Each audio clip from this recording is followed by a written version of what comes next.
Good morning to all of you. चलिए हम लोग स्टार्ट कर जा रहे हैं क्लास 10th का चैप्टर 3 और लेक्चर नंबर 9 है। और ये जो पार्ट है केमिस्ट्री का पार्ट अभी चल रही है। और आप जानते भी हैं मेरा नाम अजय सर है और मैं डीवी सेंट्रल स्कूल में पढ़ाता भी हूँ।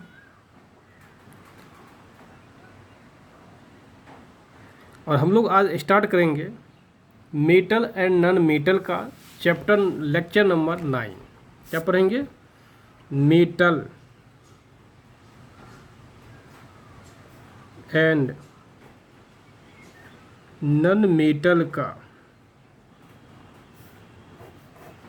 चैप्टर नंबर मेटल है चैप्टर 3 है और इसका लेक्चर नंबर 9 हम लोग पढ़ेंगे। चलिए स्टार्ट करते हैं। Chemical properties of metal 4।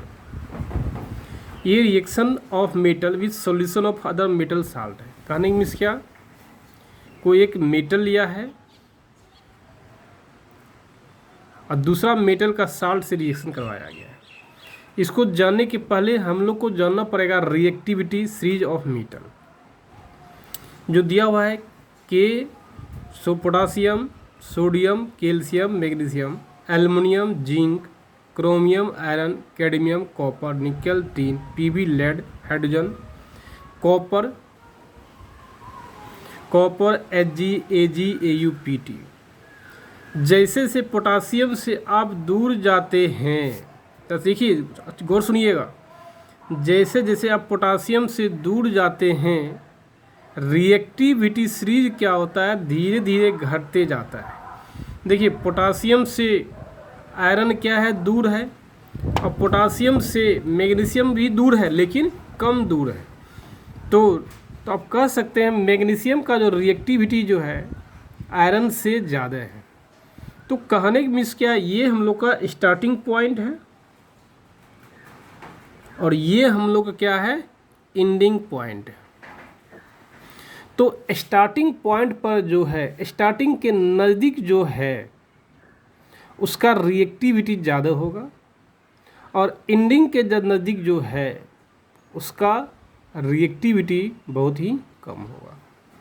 तो पोटासियम का रिएक्टिविटी ज़्यादा होता है सोडियम से, सोडियम का ज़्यादा होता है कैल्शियम से, कैल्शियम का ज़्यादा होता है मैग्नीशियम से, और मैग्नीशियम का ज़्यादा होता है एल्युमिनियम से, और एल्युमिनियम का ज़्यादा होगा जिंक से, और जिंक से ज़्यादा होता है एल्युमिनियम का, और जिंक का ज़्यादा होगा क्रोमियम से, क्रोमियम का ज़्यादा होगा आयरन से, और आयरन का ज़्यादा होगा कैडमियम से। ठीक इसी प्रकार आगे हम लोग चलते जाएंगे।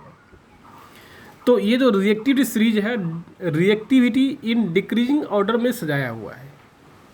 ये जो है डिक्रीजिंग ऑर्डर में है, घटते क्रम में गया है। इसका मतलब क्या है, सबसे पहला है उसका रिएक्टिविटी क्या है, बहुत ही ज़्यादा है। जो सबसे पहले है उसका रिएक्टिविटी क्या है, सबसे ज़्यादा है। और जैसे जैसे दूर जाते रहेंगे हम लोग, रिएक्टिविटी जो है घटते जाती है। वही लिखा हुआ है reactivity in decreasing order, decreasing order में रिएक्टिविटी है। अब देखिए एवब हाइड्रोजन एटम के ऊपर metals are more reactive than hydrogen. कहने की मीन्स क्या, देखिए ये हाइड्रोजन है, ये पॉइंट क्या है, हाइड्रोजन है। हाइड्रोजन के ऊपर कौन है, लेड। उसके ऊपर कौन है, टीन। उसके ऊपर कौन है, निकल, cobalt, cadmium, iron, chromium, zinc, aluminium, magnesium, calcium, sodium, potassium. तो हाइड्रोजन के जो ऊपर जा रहा है, हाइड्रोजन के ऊपर जाने के क्रम में रिएक्टिविटी बढ़ेगा, ये रिएक्टिविटी ज़्यादा होता है। और हाइड्रोजन के नीचे क्या होता है, कम होता है। When react with acid gives H2 gas. कहने में क्या, एवब हाइड्रोजन एटम के जो ऊपर है metal more reactive than hydrogen, hydrogen से ज़्यादा रिएक्टिव होता है। Hence when react with acid, जब वो एसिड से रिएक्ट कर लेगा तो H2 गैस का फॉर्मेशन होगा, नेक्स्ट देखिए एक पॉइंट क्या है, जैसे एग्जांपल देखिए हम लोग पढ़ ही रहे हैं, कोई मेटल का रिएक्शन कर रहे हैं अदर मेटल के साल्ट से। देख मेटल ए है और salt solution of metal B है, जब रिएक्शन करेगा तो बन क्या जाएगा, salt solution of metal A और मेटल बी बाहर आएगा।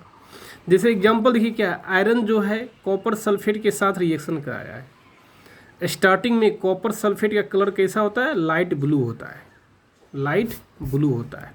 जब आयरन से रिएक्शन कराया तो बन गया FeSO4 एक्वस, ये लाइट ग्रीन हो गया और कॉपर बाहर निकल गया। तो सवाल है ऐसा होता क्यों है, क्योंकि आप जस्ट देखे हैं, यदि रिएक्टिविटी सीरीज देखिएगा, देखिए यही है ना रिएक्टिविटी, हाइड्रोजन के नीचे है कौन, कॉपर, और हाइड्रोजन के देखिए ऊपर है कौन, आयरन। तो कह सकते हैं हाइड्रोजन आयरन का जो रिएक्टिविटी है कॉपर से क्या होता है, ज़्यादा होता है। आयरन का रिएक्टिविटी, ये आयरन है, इसका रिएक्टिविटी कॉपर से ज़्यादा होता है। इसलिए आयरन क्या करेगा, कॉपर को हटा के खुद पोजीशन ले लेगा, और इसलिए आयरन जो है खुद पोजीशन लिया कॉपर का और कॉपर को बाहर निकाल दिया। तो इसको हम लोग लिखे क्या, here we see that iron is more reactive. हम लोग देखते क्या है, आयरन जो है मोर रिएक्टिव है देन कॉपर, कॉपर से, हैंस से that copper is displaced by the iron. इसलिए कॉपर जो है डिस्प्लेस्ड हो जाता है किससे, आयरन से। यदि मान लीजिए FeSO4 एक्वस रिएक्शन कराते हैं किससे, कॉपर से, कलर रिएक्शन होगा तो कोई रिएक्शन नहीं होगा, कोई कलर चेंज नहीं होगा। क्यों नहीं होगा, क्योंकि iron is more reactive than copper, क्योंकि आयरन जो है मोर रिएक्टिव होता है किससे, कॉपर से, इसलिए रिएक्शन नहीं होगा। नेक्स्ट पॉइंट हम लोग देखेंगे क्या, we know that what happens, question देखिए क्या, what happens if a copper rod is put in 1m solution of AgN3। तो कहने में क्या, AgNO3 का एक सॉल्यूशन लिया है, उसमें कॉपर को डाल दिया गया है। AgNO3 समझिएगा, AgNO3 का एक सॉल्यूशन लिया है, सिल्वर, AgNO3 मीन्स क्या, सिल्वर नाइट्रेट। जब स्टार्टिंग लेता है तो वो कलरलेस रहता है, सिल्वर नाइट्रेट का कलर क्या होता है, कलरलेस होता है। जब उसमें कॉपर का एक रड डालेंगे वो क्या होता है, ब्लू कलर में कन्वर्ट हो जाता है, क्या होगा, ब्लू कलर में कन्वर्ट हो जाता है। तो ऐसा क्यों होता है, सवाल है। देखिए कॉपर जो होता है हाई रिएक्टिव होता है सिल्वर से, इसलिए कॉपर क्या करेगा, सिल्वर को डिस्प्लेड कर देगा, सिल्वर को डिस्प्लेड कर देगा, सिल्वर का जो पोजीशन है उसको हटा देगा, खुद सिल्वर का पोजीशन वो ले लेगा। जैसे ही वो सिल्वर का पोजीशन लिया, वो जो है कलरलेस से एक कलर में कन्वर्ट कर जाएगा, वो कलर क्या है, ब्लू कलर है, AgNO3 कलर है। तो देखिए आपसे क्वेश्चन पूछ सकता है, आपसे क्वेश्चन ये पूछ सकता है, सबसे पहले सिल्वर नाइट्रेट का कलर जो है कलरलेस होता है, कॉपर डालने के बाद after adding colour will be changed, why.